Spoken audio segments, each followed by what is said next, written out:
എല്ലാ thyroid നോഡ്യൂൾസും cancer ആണോ? ആവണമെന്നില്ല.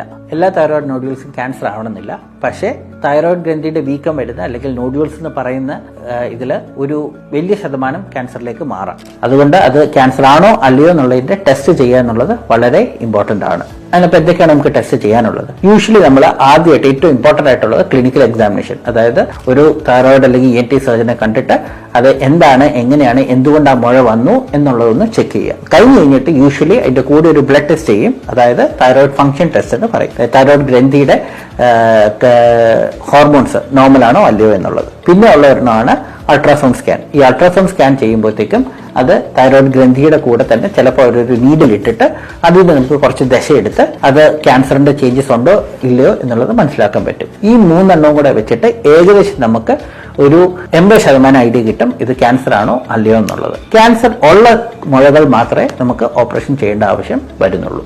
നമുക്ക് നെക്സ്റ്റ് പാർട്ടിൽ തൈറോയ്ഡ് മുഴകളുടെ ട്രീറ്റ്മെന്റും സർജറിയും ഡീറ്റെയിൽഡ് ആയിട്ട് ഡിസ്കസ് ചെയ്യാം.